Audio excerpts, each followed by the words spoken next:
ассалому алайкум дӯстони азиз ва бинандагони муҳтарам, дӯстдорони сомонаи канали Агентства, хуш омадед ба сомонаи мо.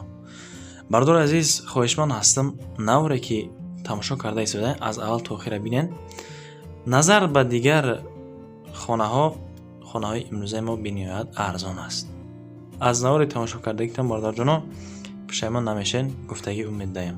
меҳмоное ки нав омадед, хоҳишмандам обуна шавед ва лайкаро фаромӯш накунед. Баъдан барои қабули реклама дӯстон, хонаҳои шуморо низ ҳамин хел рафта аз наздик видеонавор мекунем ва баҳри бинандагон пешниҳод мекунем. Хулосаи гап ки барои фурӯши хонатон ёрдамтон метем дар WhatsApp, фақат ки муроҷиат кунед дӯстон. биёед акаме қиссаро кӯтоҳ мекунам, мақсад олӣ тамошо кунед навори имрӯзаро. Ба илони аввали агентства медарем дӯстон. хуб, хонаи фурӯши айни ҳол қарор дорад, бибинед ака, дар ноҳияи Данғара. дорои 6 та теғи замин бардорҷонон ва 3 ҳуҷраи дигар дорад. ноҳияи Данғара, деҳаи Ҷартепа. Бениҳоят номи зебо, деҳаи Ҷартепа. ремонтои хона чӣ хел ки дида истодаен, даромадаи зиндаӣ кардан, мақсад холае аст, метавонед ки бидорои зиндаӣ кунед. Интихоб кардан аз шумо ака. Мо фақат пешниҳод мекунем барои шумо. Ба шумо аз кадом тарафе ки мақсад бардорҷонон хона дар кора бо чанд ҳазор нарх, яъне фикри ақидатон дар комментария нависен, фикр хиёл накунед ки ман комменти шуморо намехонам. хонаҳои арзон пешниҳод кардан аз мо, интихоб аз шумо. лайкора мезанед, ҳатман дар канал обуна шавед дӯстон. ин ҳами хона аст. обу свет ин тарафода хай хито медонед ки ҳаздай. об агар наёд бардоро дарахтҳо намесабзидан. об аст хулоса. хуб, мегзарем инак ба эълони диюммон. ака бардоре ки айни ҳол дар шаҳри Ваҳдат қарор дорем, дар деҳаи Ҷалҷид нома бинед ака. дар Ваҳдат чунин деҳа дорад ба номи деҳаи Ҷалҷид. агар интерес авад кине ки додарҷон икҷода боша, ина марҳамат рақамҳои ака мондагия 972 мегафон аст. 972 75 33 66 дасти ака кор мекунад. чакдона диден шумо бардоро. ин хел мақсад гирд нест, нона ва хел ин дигар зайл. хулоса ай гап ки медонед, 2 ҳуҷра дорад, 6 та теғи замин дорад. ҳолати хона хуб аст. обу свет ҳастаи бардорҷонон дилтон дур наравад. фақат интихоб мекунед, рафта аз наздик бибинед. 290,000 сомон нарх дорад. ба эълони сеюм мегзарем. боз хонаи фурӯши дӯстон дар ноҳияи Рӯдакӣ аст. дар Зарафшон, дар деҳаи Армоғон. бибинед, дар деҳаи Армоғон, дар Зарафшон, ина фаромӯш накунед. дорои 3 ҳуҷра, 3 сотиқи дигар замин дорад. 3 комнатага 300,000 сомонӣ гуфта истодан. хона бошад, хонаи заминӣ аст. 300,000 сомонӣ нархи анами хона. гирд атрофш хай медонед ки маҳкам аст, барои ки 3 сотиқу хай нест. 931 сел акада занг бизанед, ё ки WhatsApp-аш дар ғариб бошад, агар ба алоқа бураем гуфтестам.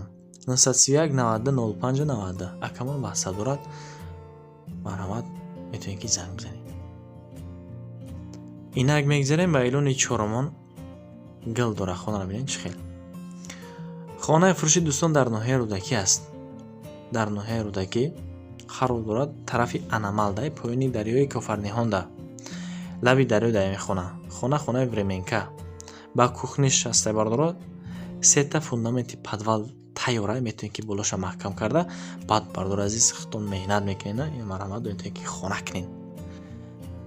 хайрдори аниқ мега занг бизананд, боз насиб бошад чикор мекунем, суҳбати хуб мегзаронем. 4 ҳуҷра дорад, ҳамагӣ обши 7 сотиқи дигар замин, 320,000 сомонӣ нарх. чойлоб дорад, ангуро дигар хайки усинш бардоро меҳнатои хитон. мегзарем ба эълони панҷумон. боз як квартираи дигар. квартираи арзон, як комнатагай дар ошинаи аввал 26 квадратай, як комната 265,000 сомонӣ дар доми Испечак аст. ҳамомш якҷоя бо ҳоҷатхонаш. ҳамом ҳоҷатхона санузел, яъне. рақамҳои 38 32 480 марҳамат занг бизанед. дар як ҳавлӣ ин хона хеле чиқа бумтонака, хеле ҳавлигия. ҳамагӣ 6 хона, якташа мақсад якташ фурӯшия мега акамо. ин хеле вариантайда ака. агар бигем ки падобе вай эълони шашм мегзарем. ранги хобгоҳ бигам, хато намекунем.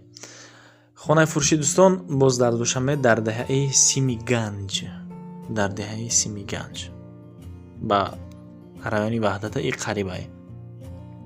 Симиганҷ дар масъалаи ҳуҷҷатгузории и хона техпаспорт дорад. Ремонтш бошад бо Ремонт Абдуразиз 3 комната дорад, 4 сотихи дигар замин. Хонаи заминӣ. 320,000 сомонӣ нарх-наво. Рақамҳои 988 36 77 37 дасти якада метавонед ки муроҷиат кунед. ин тараф обу ҳавои тоза, агародкорӣ мекунед, моло чорвои калони шохдор, хурди шохдор, дигар биқав аз ҳамин ҷумла хулоса. Ба илони ҳафтум мегзарем дӯстон. Лайкора фаромӯш накунед. Боз хонаи фурӯшӣ дар Душанбе. Тарафи деҳаштай бардор. Деҳа тарак дамегаку. ин тарафода дидесен ки свет ҳастай. хона ҷои дар кориш, яъне ки аз берун стяжка кардагӣ, дар борон лои дигар нашавад. Хулоса. Деҳаи Ҳуснобод дорои 3 ҳуҷра ва 3 сотихи дигар замин дорад. 280,000 сомонӣ гуфта истоданд.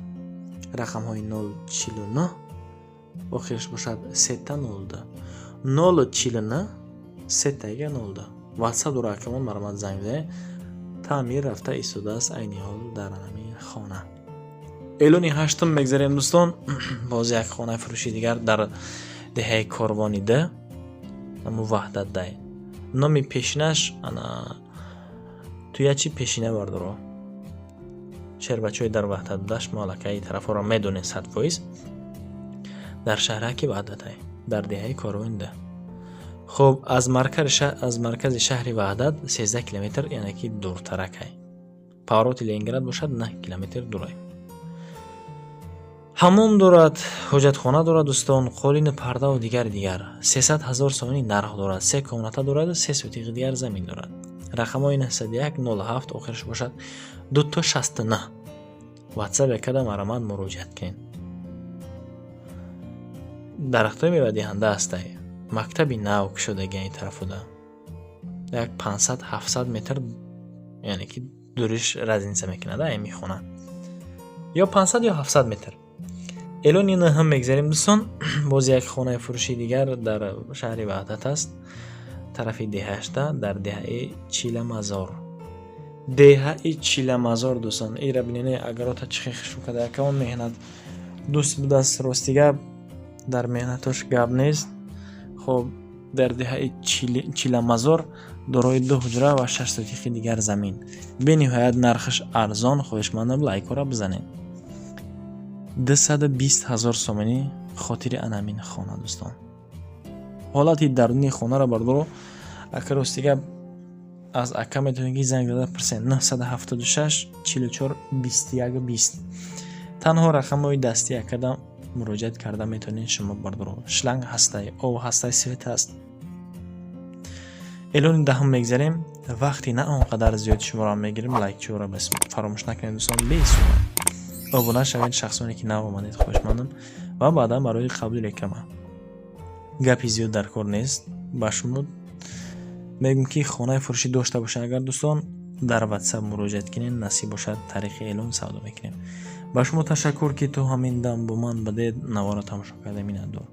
تو نوارهای آینده خدا یار مددگارتان باشد. پناهتان به خدا دوستان عزیز.